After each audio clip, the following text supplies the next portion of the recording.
Hi everybody, Stefan, Molyneux, Free Domain Radio. Hope you're doing very well here. Back with our good friend Michael Malice. He's a writer, television commentator, and the author of many books, including Dear Reader, the Unauthorized Autobiography of Kim Jong Il, and the host of You're Welcome, that's Y-O-U-R, Welcome, with Michael Malice on Compound Media. You can find him on the web at michaelmalice.com, and Compound Media is the appropriately named compoundmedia.com. Mike, thanks so much for taking the time today. Thank you. So death seems to be raining from above, emanating from North Korea at the moment, and I guess I'd like to chat about it in ways that both illuminate and allow us to sleep at night. So what the hell is going on at the moment? Well, it's kind of a mix. First of all, North Korea to get transnational, North Korea no longer identifies as communist. So according to the great leader Kim Il-sung, who's the founder of North Korea, he had what they call the Juche idea, which is basically by us and for us and from Koreans for Koreans. It's this ultra extreme sense of nationalism. It's this ultra sense of racism. They claim very frequently that Korea is the only racially pure country on earth. It is the most homogenous nation on earth. And Kim Jong Il, his son and the father of the current leader, Kim Jong-un, refined that to the sun gun idea, which means military first, which also means the military eats first. So it would be perfectly fine it is analogous to the Soviet Union in many ways. However, the Soviet Union was much more aggressive internationally. There was much more of a battle of ideas between the USSR and the West. There is not such a battle of ideas between the Juche idea and other countries, especially because the Juche idea would not apply to non-Korean countries according to their own words. That said, the U.S. and China and South Korea and Japan certainly are not comfortable with a nuclear North Korea.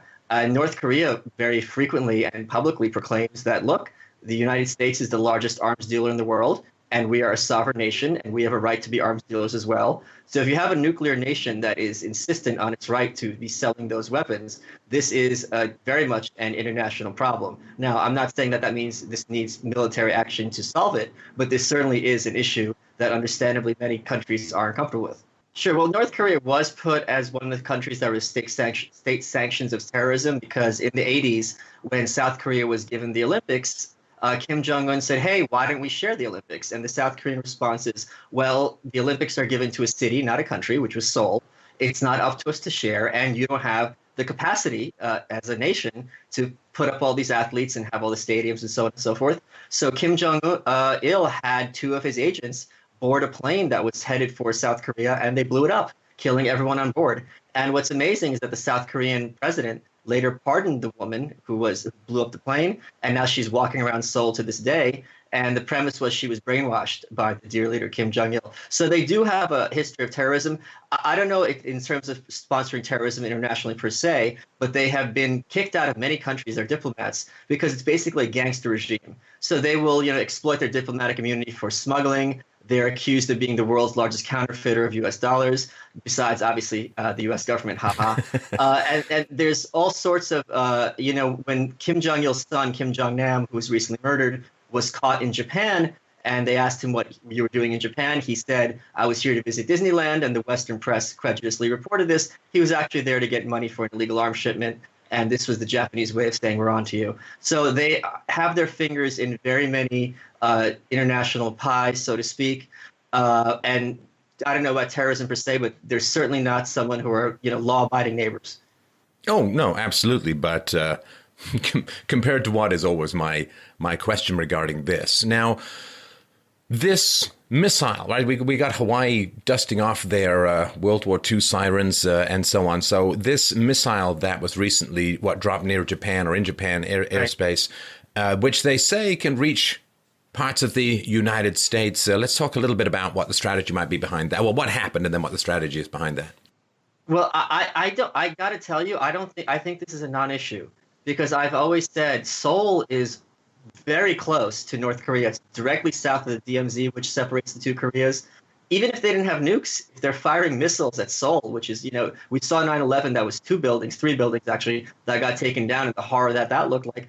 All you need are a few missiles, and Seoul would make 9/11 look like a picnic. It would be visually horrific. The loss of life and property would be catastrophic and unprecedented, other than perhaps Hiroshima and Nagasaki and World War II bombings. So, I mean, yeah, they might be able to hit us, but I think this is more, first of all, it's a commercial for them because they are demonstrating, look, we are a nation the size of Pennsylvania. We have the whole world united against us, and yet we're secure in our power. So if you're some tin pot dictator from some other country, you want to buy our product. And you can see for yourself that the proof is in the pudding. So that's a big aspect of it. And again, I mean, 2 years ago, there was this photo of Kim Jong-un in front of his Apple laptop. And the back of him, there was a map of the United States. And there was a target on Austin. My friend called me up. He's like, oh, are they going to nuke Austin? I'm like, why would you nuke Austin? So they're not stupid people. They know, they say explicitly in their literature, and they're very boastful in their literature, we know we can't win a war with the U.S. imperialists, which is what they refer to us. So again, this is just also them.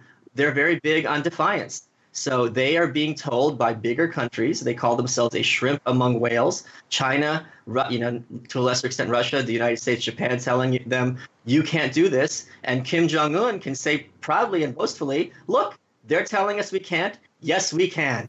Well, it's not in order to be left alone, because they're very big on shaking down other countries for money. So before the collapse of the Soviet Union, Kim Il-sung, the founder, would play China and Russia in their famous rivalry against each other. And North Korea was quite literally a welfare state. They would be living on welfare from the Chinese and the Russians. Now they don't have, no country is a state sponsor of North Korea. They have to get revenue somewhere.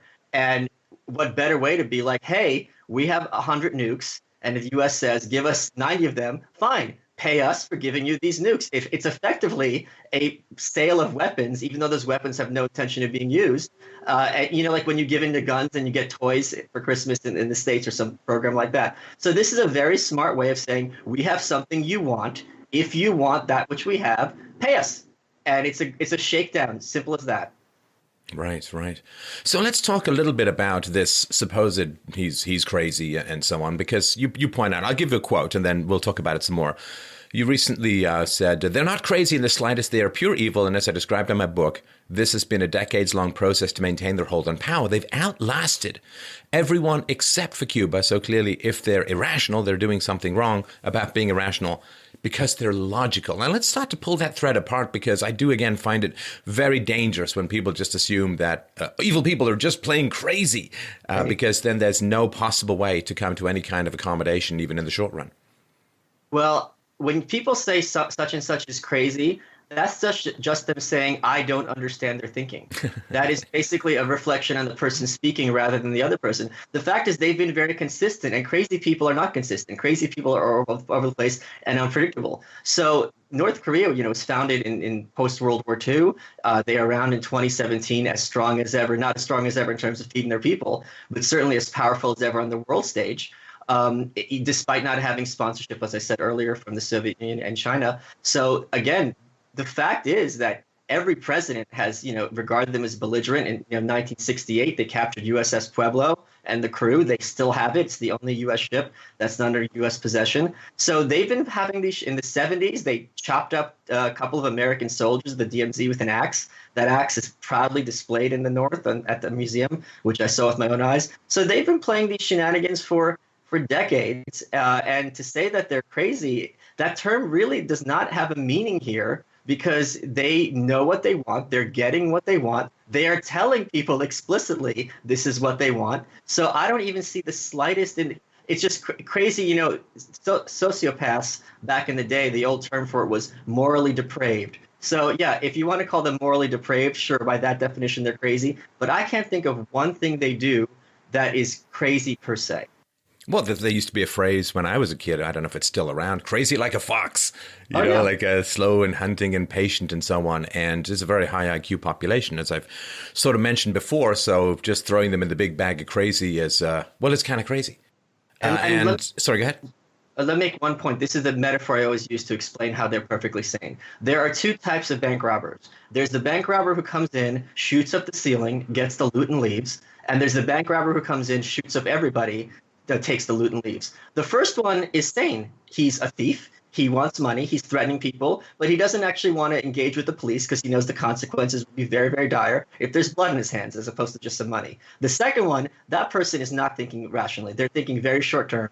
They're thinking it has disastrous consequences for them and for others. When North Korea is firing these missiles, they're firing them into the ocean. They're not firing them at Tokyo. They're not firing them at Seoul. So very clearly they're acting like that first one and not the second bank robber. Well, it's interesting. Yeah, of course, that the third bank robber sets up the Federal Reserve. It's if you really want to rob a bank, have a bank. And I think that's a good point. And it just the thought popped into my mind, Mike, that when we look at murder, the more rational person gets the higher punishment. Because first degree murder is when you sort of plot it and you plan it and you know the consequences. So it is not to say that just because they're rational doesn't mean that they're less evil. In fact, rational can mean more evil, as we see in sort of murder. The more you plan, the more you plot, and the more you try and evade capture, the worse your punishment is. So I just really wanted to try and separate that because the media is pumping there this crazy thing which doesn't give you any options. So what is the story? Let's sort of walk in the, I guess, Can somewhat. I just make one point to what you just said, Yeah. which is this what I wrote in my book. This was a decades-long process, piece by piece, as they closed in the North Korean population, took away their freedoms, instituted mechanisms of mind control and police control and all of food and all sorts of other things. So it's very methodical, very logical, very thought out. I mean, as I was researching the history and reading about it, it was almost perfect in its depravity. And how evil it was. And it was not random at all. They very much had an agenda, and that agenda has been largely executed, no pun intended, unfortunately. But now it's largely falling away because it's hard to maintain that hold of power when information is becoming increasingly free. Yeah, I mean, you think of a pedophile and how they identify and isolate and Yes. groom, and this is evil beyond words, but it's not crazy in its execution. So I find it always quite interesting to step into the shoes of people I enormously disagree with. So you can go over to the radical Islamists and you can say, okay, well, what are your complaints? What's happening? And it's really instructive and important. You can look at what bin Laden wrote about America and the Middle East and all of that. You can look at what Hitler wrote. And this doesn't sanction stuff, but it's really, really important to understand where people are coming from. And you don't have to if there's some huge military option you're about to do, but if you are in some sort of situation of negotiation, which the world is, what would the North Korean leadership say are their beefs? What are their perspectives that they use, of course, to justify their own actions? They would say that they don't need justifications per se. North Korea was attacked by the UN for human rights violations, and they say, well, according to the Juche idea, our definition of human rights is national sovereignty. So when you criticize us, you are violating our human rights. So they, have this very sense of no one's going to tell us what to do. We are kind of this hermetically sealed country, which is not going to take any kind of guff from anyone. It's an outrage that other countries would try to push us around. And this has been their mantra for decades, and they've been very successful at their defiance, and you have to give them credit. Again, when you're a tiny country which produces nothing of value and the people in rags, and you have, daily UN meetings where people wringing their hands, what are we going to do about the North Korean problem? That is an accomplishment. It's not an accomplishment of decency. It's not an accomplishment of humanity, but they are certainly doing something correctly. I sort of wish, to some degree, that there was some culture or some country that that North Korea could look at and say, well, man, we really want to be like them. I mean, so to me, maybe they look at America and they say, well, kind of imperialistic tens of millions of people killed as a result, directly or indirectly, of some American foreign policy, of all of that.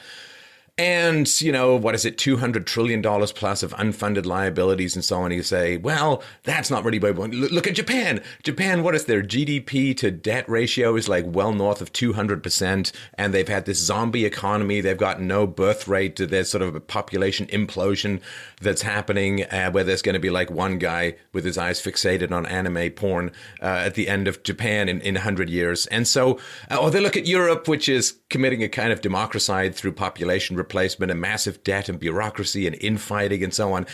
It would be really nice to sort of hold up some society where they'd say, well, that we can admire. That's something to emulate. That's something that would be really great. But it seems like those kinds of countries are becoming increasingly rare in the world stage, because it would be nice to lay the breadcrumbs and say, you could be here. But it's hard, I think, to say, well, all of these, not to say that all the countries are equal, but it's really hard to find some country that's really worth emulating in its current state these days. They don't believe in emulation. When Kim Jong-nam who was killed, was the eldest son of Kim Jong Il. And he reminded Kim Jong-il that, look, when we went to China, to Beijing, and we saw how things had changed there, this is a model we can follow. And Kim Jong-il said, if you want openness, open a window.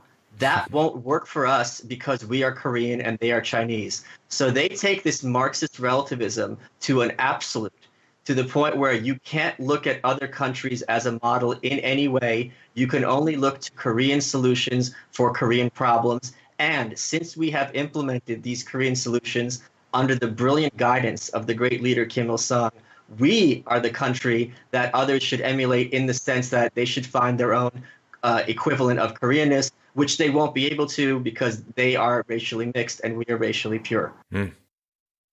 The guy, I'm sure you saw the video. It was an officer, the guy who was sprinting to get away, and man, the guy looked so skinny. I'm sure it looks like his body was eating his bone marrow to supply calories to his muscles or something like that.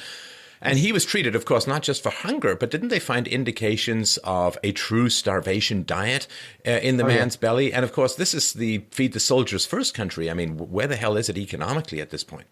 And I talk about this at length in my book because, during the 90s, they refused to allow the UN to help them with food. And as all these totalitarian dictatorships know perfectly well, if we're superfluous and people are being fed otherwise, then that's going to have problems for us personally and certainly for our hold on power. So during the 90s, they went from eating food to eating grass to eating bark to eating weeds. And at the end, people are eating saccharin and having their faces bloated just to have something in their stomachs. I recently saw a video, which is superb, where all these North Korean defectors were given different types of American barbecue to try and compare. And frankly, and I'm sure you agree, watching formerly starved people who were starved by their own government gorge themselves is perhaps the acme of what humanity should be like. Please eat as much as possible. We'll make more. And one of them, the thing when you talk to these refugees that's so disturbing, they're so matter of fact about these atrocities and abominations that they've seen in their own lives. They're not hand-wringing and hysterical like maybe a college student here in the West. And one guy just matter-of-factly said one of the most horrific sentences I've ever heard, which is, when people are about to die, the flies are the first to know. And he'd see someone with a baby, and he'd know when the flies are landing on their mouth and on their anus that that person has minutes to live. And that's not information that a layman should have, or certainly should be witness to. Now, that barbecue story makes me think of Marxist indoctrinated college students finding our shows. Look, something finally I can eat intellectually. Yeah. Well, let me speak a bit because there's a lot to unpack here. First of all, North Korea over the summer had a press release basically that said, hey, we have this new bigger bomb. I think it was a hydrogen bomb or something like that. And they said, oh, it was all built with North Korean ingredients, right? And people read it at face value as like, this is their Juche propaganda, North Koreans built it. What they actually meant is, you can block us off from the rest of the world. We're still going to be continuing to build these missiles, and we don't need your ingredients. We have them all here. So that's number one. Number two is Kim Jong-un earlier this year stockpiled a huge amount of oil. So that won't be affected in anticipation of these massive sanctions. And third of all, North Korea has something which they took from the Chinese, I believe, where they have weekly criticism and self-criticism sessions where everyone in North Korea, everyone is slotted in some group, your school, your neighborhood, your office. And once a week, you have to stand up and say what you did wrong. And then you have to say, what you saw other people doing wrong. I would get up and say, Stefan thinks that Aquaman can beat Superman, things like that. And everyone will point at you and mock you correctly. The point is, you can't have a rebellion where everyone by law is spying on each other and publicly denouncing each other weekly. It's an absolute impossibility. And that would be the first thing to point out. It's like, look, they're conspiring against the government. And as you know, North Korea, the great leader Kim Il-sung said class enemies must be exterminated to 3 generations. So if you're in trouble, you've got 3 generations of your family in trouble. So this is a very evil, very brilliant mechanism to make sure no one's going to be a hero. Because if you're going to be a hero, your mom's going to pay the price and your kids.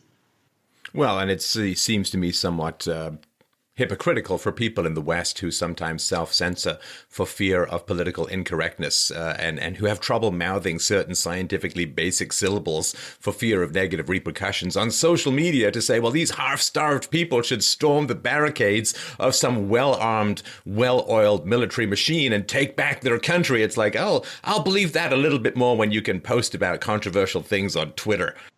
Right, and that's been waiting 60 years for the U.S. imperialists to return and finish them off like we started during the Korean War, supposedly.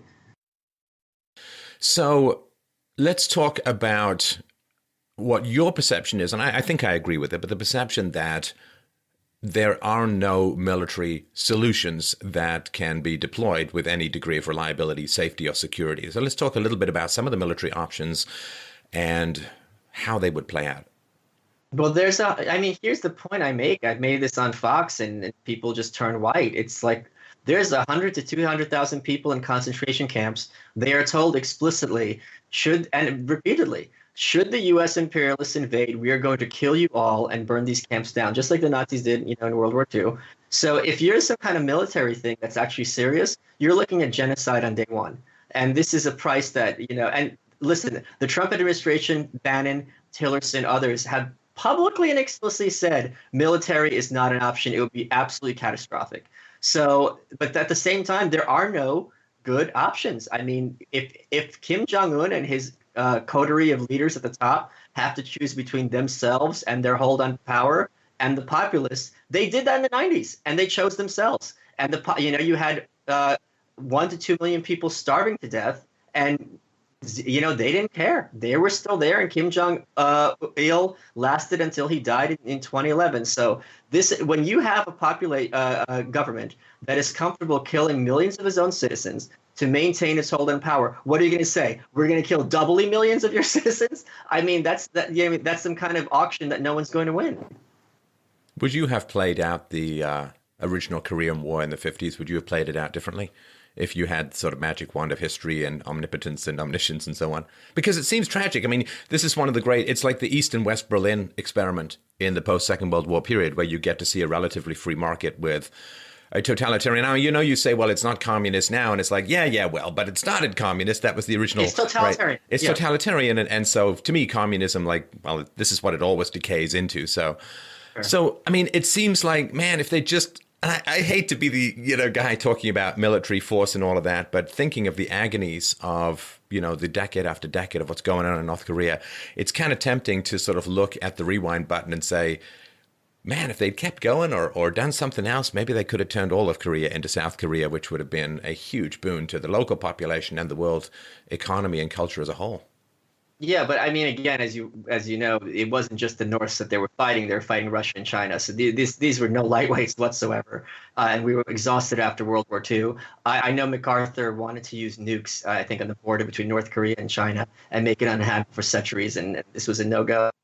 So, I mean, again, I don't think America took that stalemate lightly. This was, we were riding high after World War II. So the idea that we were even taking a stalemate, this was not something that they chose and were happy with. So, yeah, it would have been great. South Korea had their own, totalitarian strongman for decades. It was a very, dark place, not as bad as the North, but certainly, no United States by any means. So, yeah, and North Korea correctly points out that, look, why are the only two countries that were divided after World War II, us and Germany? We weren't combatants. And that there is an inherent unfairness in that. And I think they do have a valid point. And it's something that we're living, just how during the New Deal, FDR made it illegal to have raises so that businesses started offering health insurance to people. And we're dealing with the consequences of that market aberration to this day. This is the same thing in a much more darker and larger scale. Mm. And so the barrels of problems roll downhill through the generations, crushing everything in their wake, it seems. All right, so let's close off with this, Mike. Let's say that you have the ear of world leadership. Hey, maybe you do. Who knows who listens and watches to what it is that we do? I'm on Fox. Trump watches. Isn't okay, so what would you say, but not just to Trump himself, but what would you say to the world about best practices moving forward in North Korea? I would say, I'm sure they're doing this. You have to talk to them behind the scenes so that publicly they can continue saber rattling and putting up a strong front.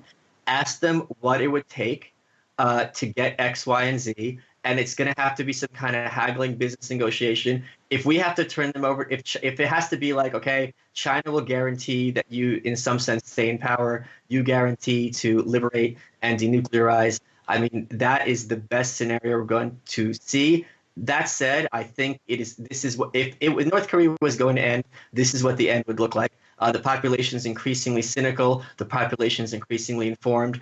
And at a certain point, when you can't feed your goons to beat up the population, that is a very tenuous hold on power, no matter how many nukes you have. Nukes are very ineffective against a mob who's hungry. and wants to loot, and there was recently a report, and if this is true, this is beyond unprecedented, where statues in the Northeast, which is the poorest part, where the people who are politically undesirable are forced to live, were defacing statues of the leaders. Yeah. Now, North Korea is a country where you are told, and it's in the newspapers, if you have a fire in your house, you have to save those portraits of the great leader Kim Il-sung and the great leader Kim Jong Il, even at a cost to your life. These are just pictures on the wall, but this is the iconography and how it's treated with reverence. So if there's the slightest attack on the leadership, this is a whole new era.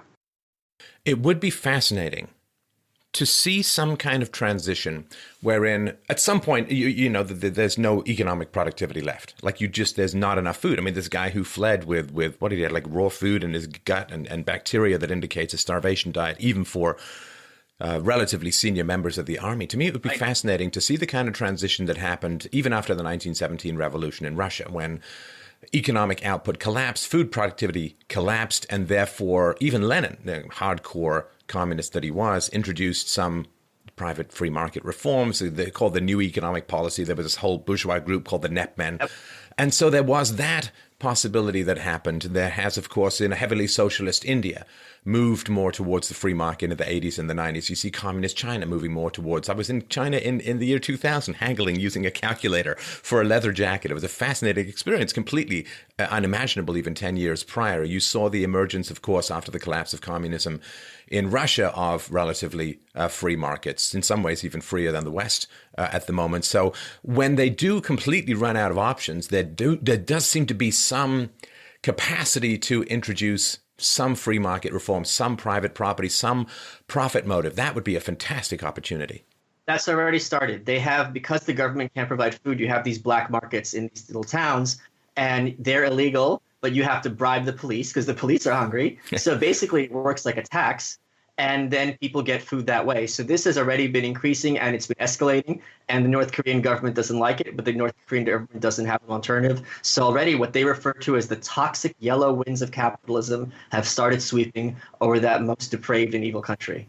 Well, let's hope that continues to spread, because out of economic freedom, I think they will gain political freedom, not the other way around. So thanks, Mike. Absolutely. Appreciate your thoughts, of course. And please check out michaelmalice.com and compoundmedia.com for the show. You're welcome. Thanks for your time today. Thank you, Stefan.